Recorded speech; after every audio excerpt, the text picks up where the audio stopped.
encoded in what's known as the electromagnetic current matrix element. So A here is the nucleus that has A number of protons and neutrons. This is the electromagnetic current, so it has an EM. And so this really encodes the charge distribution inside the nucleus. You can also think of this for different interactions. So you can write down a weak current matrix element that tells you how the structure of a nucleus is as seen by a weak probe. And to understand why these are the right questions to ask, if you think about, for example, a beta decay rate, well, that's really encoded by this weak current matrix element. So this is the weak current matrix element part. And if you think of how a beta decay mediated by the weak interactions happens, so a neutron decays to a proton and an electron and an antineutrino mediated by a weak current, this weak current matrix element is really what dictates, for example, a beta decay rate. So this is the relevant quantity that we want to understand from the Standard Model. Okay, so understanding nuclear structure from the Standard Model, which was the title of this colloquium, is interesting really for two reasons. The first is for its own sake, and I haven't really mentioned this, but we want to see how the complexities of nuclear physics come out of that one elegant equation with the 17 fundamental particles. How do you get the periodic table of elements? Ultimately, does chemistry emerge from that wonderful description of nature? And secondly, we want to understand physics beyond the Standard Model, and therefore we need backgrounds and benchmarks to interpret the experiment questions we need to do. Okay, so the challenging part of understanding nuclear physics from the Standard Model is really the strong interactions encoded in the theory of quantum chromodynamics. This is the name of the strong force part of the Standard Model. It's the strongest of the four forces in nature. The strong interactions are the force that bind the quark and gluons together into protons and neutrons, and it's also the force that binds the protons and neutrons together into nuclei. So clearly it's critical for understanding the structure of a nucleus is to understand the strong force. The strong force is also responsible for forming other types of exotic matter like quark-gluon plasmas and so on. But the strong force is difficult to study from theory, and in particular because the interaction strength depends on energy. Right? This is the coupling, so the strength of interaction of the strong force, alpha, plotted against energy on the horizontal axis. And as you can see, the coupling strength changes with energy. Here at high energies, the coupling is small. And in that case, you can use perturbation theory. That is, you can do an expansion here in powers of the coupling. No powers of the coupling, 1 power of the coupling, 2 powers of the coupling, and so on. And what you know, since the coupling is small, higher powers get smaller and smaller. And so you know that if you want an answer to some accuracy, you can do this expansion and stop at some point. And you know the uncertainty, right? Because each successive order gets less and less important. At low energies, however, on this side, the strong coupling becomes large. And at that point, each successive order is not more important. You need to keep every order. So QCD is non-perturbative at low energies. And unfortunately, low energies is exactly the regime we need to understand, say, the structure of a nucleus at rest, a decay of a nucleus at rest. That's a low energy process. So we have to understand QCD in this non-perturbative regime where we can't use a lot of the tools of theoretical physics that we'd like to use.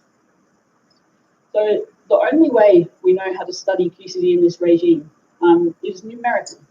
It's to discretize the equations of the theory and put them onto a box, a 4-dimensional box that's 3 space, 1 time dimension, and then solve the equations numerically on this discrete formulation using supercomputers. Then, of course, you have to undo all of the damage you did to your theory by putting it on a box. You have to take the limit as the spacing becomes small, so the limit of vanishing discretization. You have to take the limit as your box becomes large, because you put the system onto a finite size volume, and so on. And so you can systematically undo the damage you did to your theory and achieve some physically meaningful answers from the Standard Model for low energy physics quantities. Okay, just a small amount of extra detail on how you actually do calculations like this. So the equations of QCD become essentially integrals over the values of quark and gluon fields across your grid on each site or on each link of this lattice. So ultimately, for state-of-the-art calculations, you're doing an integral over something like 10 to the 12 variables in this calculation, which is obviously a very large number of variables. This is a massive computational task. You do these integrals by what's called importance sampling. So you can think of this, if you're familiar with quantum mechanics, as we know that paths close to a classical path dominate. Those are more important. So you can sample those more often than the less important paths further from the classical path. Then you can calculate physics on a set of samples of the quark and gluon fields, which have been sampled in this important sampled way to calculate physics. Okay, so an example of how these calculations proceed, let's say we want to study a nucleon, that's a proton or a neutron, and calculate something like the mass of a proton or neutron from this numerical formulation of the theory. So the quantum numbers of a proton are 3 quark, the quantum numbers of 3 quarks. So you can create 3 quarks at some, what we call a source, at some time. You allow it to evolve, and then you annihilate them again. And you can calculate the correlation between this creation and this annihilation. The equations of QCD that you've integrated over numerically, they add the quark and gluon pairs, the dynamics of the quantum vacuum to this calculation for you. And so this is a complete calculation of QCD. You can measure the decaying correlation, and how that correlation decays tells you about the mass of the particle that you're studying. So here's data from an actual calculation. This is the mass of the proton versus this correlation length, plotted in a ratio which should asymptote at large times to the mass, in this case the energy, since it's also a zero momentum, of the particle of interest. And you can see at late times in this calculation, this becomes flat. You can measure it and extract, in this case, the mass of the proton in this simulation. Okay, I said before that we're interested in matrix elements that tell you how an external probe interacts with the nucleus or with a proton or neutron. You can calculate these in the same way. Essentially, you create 3 quarks for a proton, something with the right quantum numbers at some time. You annihilate it at some later time, but now you insert one of these currents, so an electromagnetic current or a weak current at some intermediate time. And then you can calculate a matrix element. And again, you can form some combination of, this is called a correlation function again, but now it's a 3-point correlation function because there's a start, a middle, and an end that's 3 points to give you something that's related to the matrix element that you're trying to extract. Okay, so these calculations, as you probably gathered from me saying there are 10 to the 12 variables that we're integrating over, are extremely computationally demanding. So we use the largest computers, the largest supercomputers in the world, the most powerful supercomputers in the world, many millions of CPU or GPU hours. There have even been specifically designed processors for these calculations. The precursor of the now popular Blue Gene range of computers was designed specifically for these calculations. This is Summit. It's at Oak Ridge National Laboratory in the United States. This is currently the world's most powerful supercomputer. To give you an idea of the scale of computation, so in every second, Summit does as many basic arithmetic operations as if every person in the world did one operation every second for a whole year. That's 1 second of performance on Summit. And we use many hours on computers like Summit to do these calculations.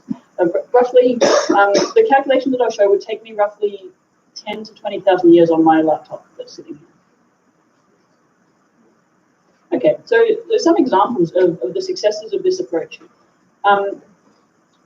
We've been able to use numerical calculations of the Standard Model and QCD in particular in several different ways. So first is to understand things about nature that we can't glean from experiments. So one example, this here shows the mass difference between the proton and the neutron.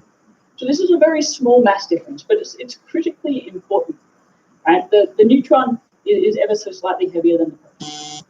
If it wasn't, if the proton was heavier, then the proton could decay. And that's the nucleus of the hydrogen atom that's decaying. So we wouldn't have stable matter. Actually, the stars wouldn't have formed, life wouldn't exist as we know it. So this very small mass difference is extremely important. And we've now been able to understand that from theory. I mean, you can measure the mass difference from experiment. But from a theory calculation, you can see that this comes from a delicate interplay between the strong interactions pushing the mass difference one way and the electromagnetic interactions pushing the mass difference the other way. And it's a delicate cancellation between the two that gives you the small mass difference that we observe in nature. And we've been able to understand that from theory calculations. And here are other what we call mass splittings between members of baryon isospin multiplets. So again, different particles that, like the proton and neutron, have some symmetries relating them. We've been able to calculate their mass differences, and some of these calculations are more precise than experiment. Another example, so there have been predictions for new states with controlled uncertainties. What you see here is a spectrum of states. So each of these points corresponds to the mass of a particle. The blue are from lattice calculations of the standard model. The red are experimental measurements. And this point here in particular is particularly interesting because that red line there, I put that on after the fact. So there was a prediction from the theoretical calculations that this state should exist here. Experiments have been searching for it but hadn't been able to find it because they'd been looking in the wrong place. And then after that theoretical prediction, this was confirmed by LHCb experiment to be the mass of a particle that exists. So we have theory helping us understand something fundamental about nature. We have theory making predictions to guide experiments. And then we also have cases where theory and experiment are really working very closely together to help us understand. So a key example where these techniques have been important is in understanding flavor physics. So by that I mean, for example, CKM matrix elements are what describe the strength of interaction between different types of quarks. Right? So if you have some type of quark, we call it A, and some type of quark, call it B. We want to transition between these two flavors mediated by a weak interaction. That's encoded in this parameter here, which is what's called a CKM matrix element, and these are inputs to the standard model. The standard model has some number of free parameters, and these are some of those free parameters. Numerical calculations have been critical to the extraction of all but one of these. So we can't determine the free parameters of the standard model from experiment alone. You also need theory calculations. And essentially what's done is you know that the experimental result is something known times a CKM matrix element times something that you can calculate using numerical tools. You can take some very simple process, a process where we don't expect new physics, and you can do the experiment, calculate the matrix element using numerical tools, and then determine the CKM matrix element. And then you can take that prediction and use it to search for new physics. You can take that prediction, you can take a physics calculation of a more complicated matrix element and make a prediction for something that you can test experimentally. And so there's a synergy between theory and experiment, and together you can make predictions that are testable by more experiments. Okay, so one last example, and this is my own work from just this year. We can also use theory and experiment together to understand not just something like the mass difference between a proton and a neutron, but details about the structure of a proton. So just last year, there was an exciting experimental result. It was a first extraction of the pressure distribution inside the proton. So to have an understanding of what that is, here on the horizontal axis is the distance out from the center of a proton. And here on the vertical axis is that radial distance squared times a pressure. And you see a peak and then a trough. So you see a sharp repulsive pressure on the inside of a proton. You can think if you took some test mass and you tried to put it inside a proton, it would be repulsed from the center. But then as you go out further from the proton, there's this negative pressure, a confining pressure, pulling things back in. And you know that it has to have this peak and dip structure because the proton's stable. If it was all just repulsive, then the proton would just dissipate. Right? And so this year, last year, there was an experiment that measured this for the first time, or it measured some part of this for the first time, and it found that this peak pressure inside the proton is 10 to the 35 Pascal, which is more than the pressure in the inside of a neutron star. That's the densest known object in the universe. And so this was quite an interesting result. But it made a number of key assumptions. Because the experiment used what's called deeply vector Compton scattering, it was sensitive only to the quarks inside a proton and not to the gluons.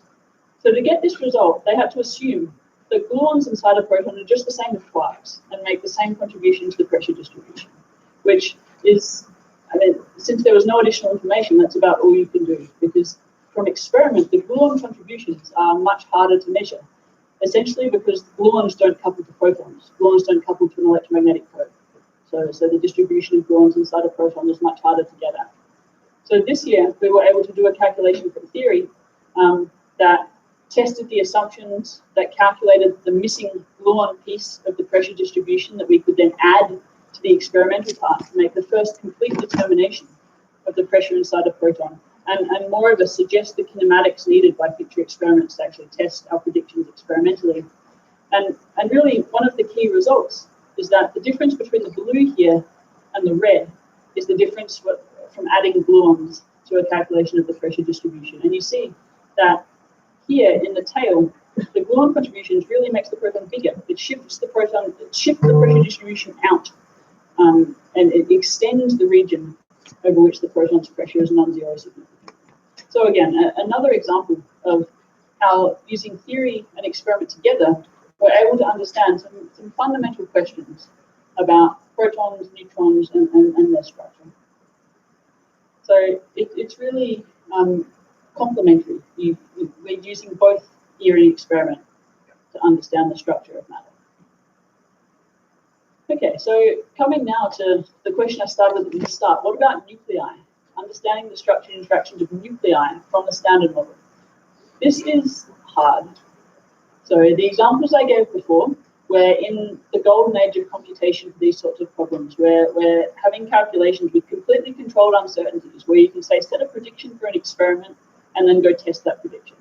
For nuclear physics, we're not quite there yet. We're on the edge of this for nuclear physics, and that's because it's exponentially harder in multiple ways. So computationally, this is exponentially more expensive.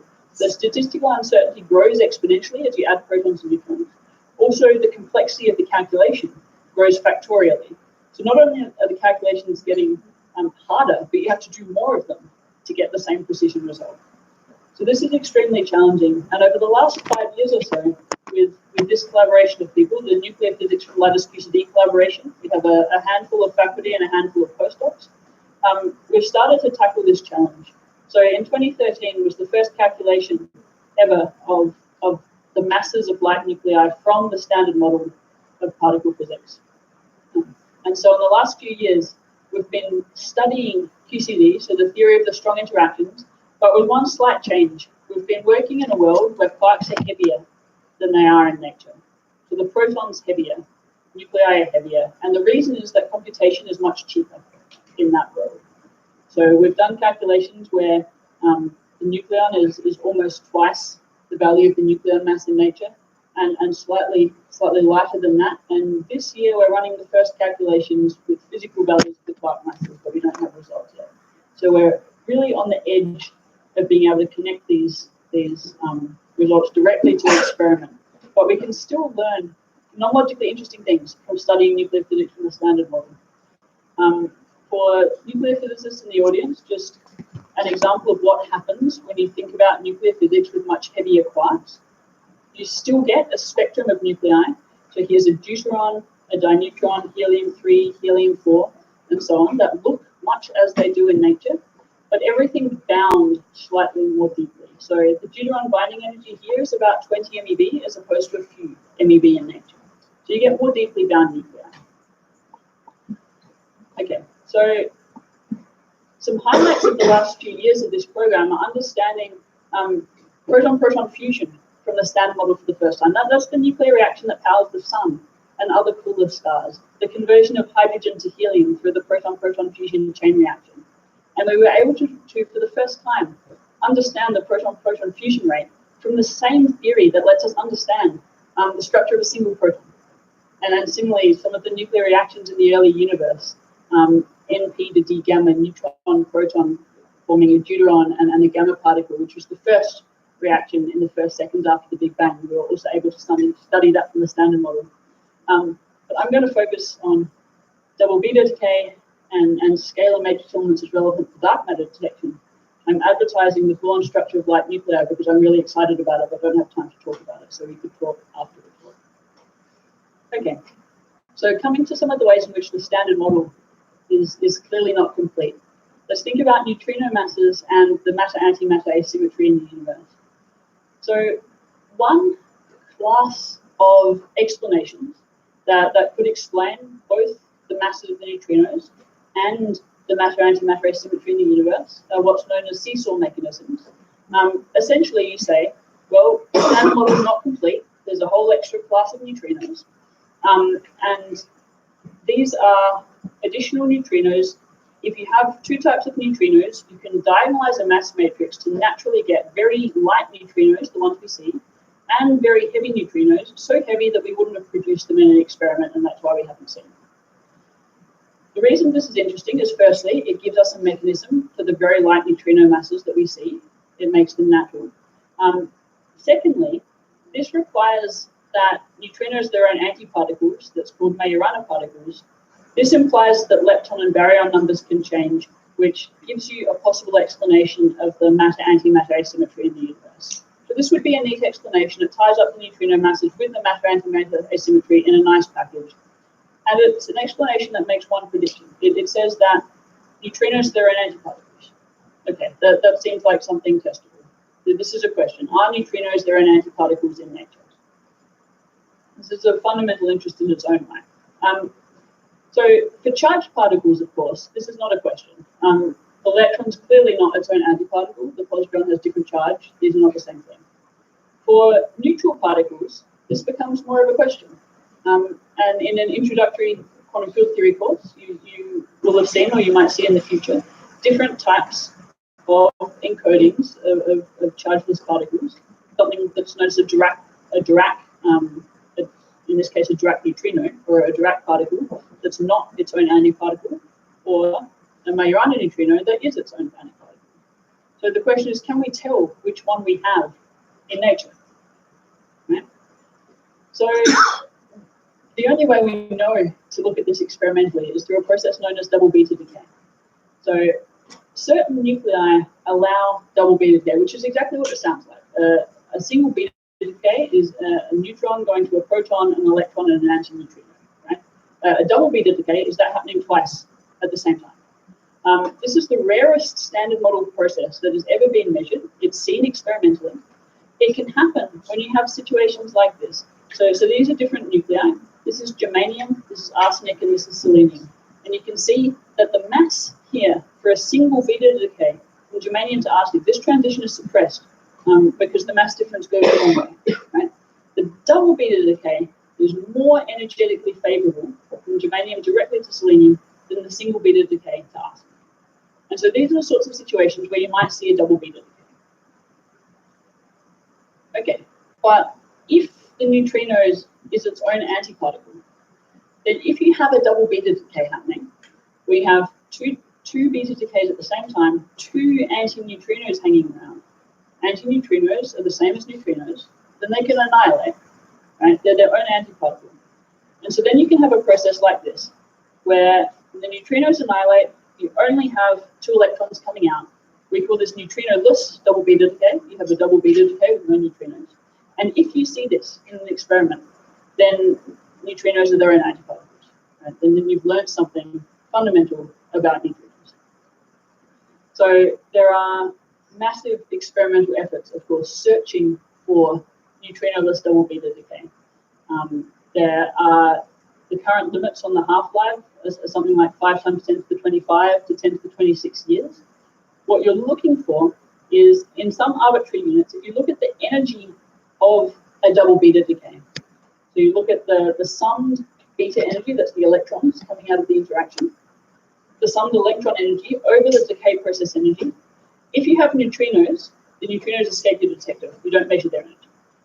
Then the electron energies form some nice smooth peak. If there are no neutrinos because they've annihilated, then all of the energy of the interaction is carried by the electrons. And so you would see this tiny additional peak here. This is way out of scale. This peak's actually so small that you wouldn't see it within the scale of this plot. You'd see some tiny additional peak where the electrons are carrying all of the energy away from the reaction. And you would have evidence for the Majorana nature of neutrinos. Okay, so there are major experimental searches underway for this. Massive experimental efforts all around the world. Here's just a list of some of them, some of those planned for the next few years. Okay, but the thing is, wouldn't it be great to be able to say, well, you should use this nucleus for your experiment because the neutrino-less double beta decay rate is 10 times that of another nucleus. So So the chances of seeing it are much higher, and you need a much smaller experiment. Or, well, you have not seen any neutrinoless double beta decays at some point. And we know that with a certain extension to the standard model, you should have by now, so we can rule it out. Now, these are not things we can do at the moment because we don't have a theoretical prediction for what the double beta decay rate of a nucleus should be. Well, we have some, but their uncertainties are really, really large. So large that we can't rule this out, and we can't say which nucleus might be better than another nucleus. So even for a neutrino full double beta decay rate, the key part of this is, again, the matrix element. So this part that corresponds to the two weak interactions with the nucleus. This is the key part that we want to calculate. This is this matrix element here. So here are various theoretical predictions from different models for this matrix element for different size nuclei. And the different color dots come from different models. We have interacting shell models, interacting boson models, baryon models, quasi-particle random phase approximation models, various nuclear physics models. But you'll see that the different predictions vary across the board, and this is just some sample of the models that we have available.